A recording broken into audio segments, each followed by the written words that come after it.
Democrats don't care that somebody clearly must have broken the law to obtain President Trump's tax returns, GOP House Minority Whip Steve Scalise told the Brian Kilmeade Show on Tuesday.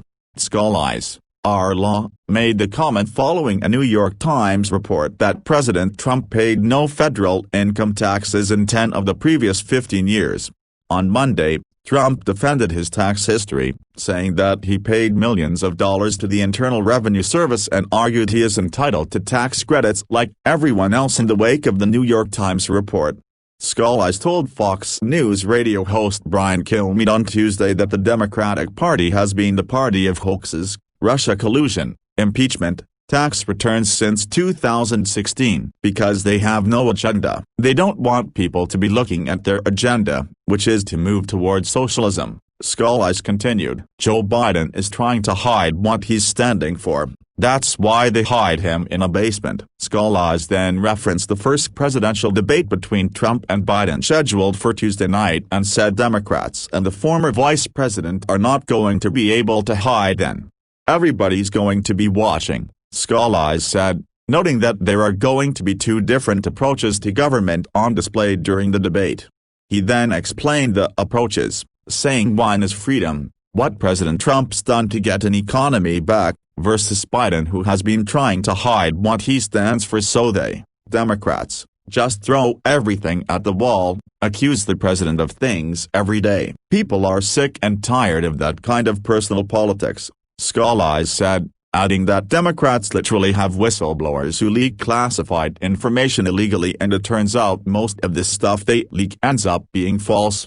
But the headlines are always the thing that are out there driving the story regardless of the truth, and here somebody clearly must have broken the law, but they don't care about that, Scalise continued. It's all about power for them and they will do whatever it takes to get power, but it's not going to work because the hard-working people of this country don't want to move towards socialism. They don't want a lawless society with rioting and looting. That's what's at stake in this election. Trump has been amplifying his law and order message in response to the unrest that's rocked many of the nation's cities since the death of George Floyd, a black man, while in Minneapolis police custody in May. House Speaker Nancy Pelosi, D. California, told MSNBC the American public deserves to know to whom Trump owes money. She went on to say that if it involved different countries, they could hold leverage over the president. We take an oath to protect and defend, Pelosi said. This president is the commander-in-chief. He has exposure to the tune of hundreds of millions of dollars to whom the public has a right to know. In response to Pelosi's comments, Scalise said that she knows that she can go read the financial disclosure forms. Every member of Congress files them.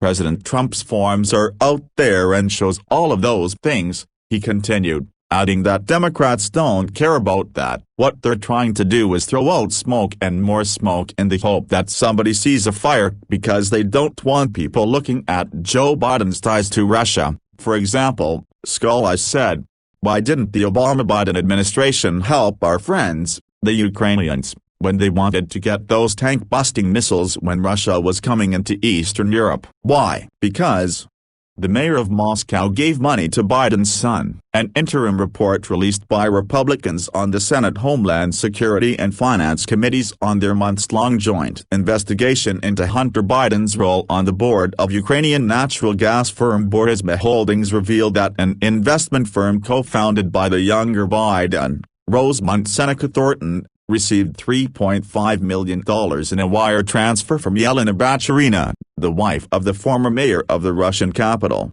Democrats have denied the report's claims. Biden campaign spokesman Andrew Bates blasted the GOP-led investigation for pursuing a conspiracy theory, and Hunter Biden's attorney, George Mesiers, told the Washington Post the GOP report falsely alleges that Hunter Biden had a financial relationship with Russian businesswoman Yelena Baturina and that he received $3.5 million from Baturina. Trump is the one, by the way, who stood up to Russia. When he came in he sold those tank-busting missiles to help Ukraine, our friends, stand up to Russia, Scalise said. Same thing with China, who stood up to China. Scalise continued. Not Joe Biden. Why? Because he literally flew his son with him on Air Force Two to China to get a $1.5 billion deal. Scalise went on to ask, where was that concern by Nancy Pelosi about what was involved and who he's owed allegiance to? During that whole time, by the way,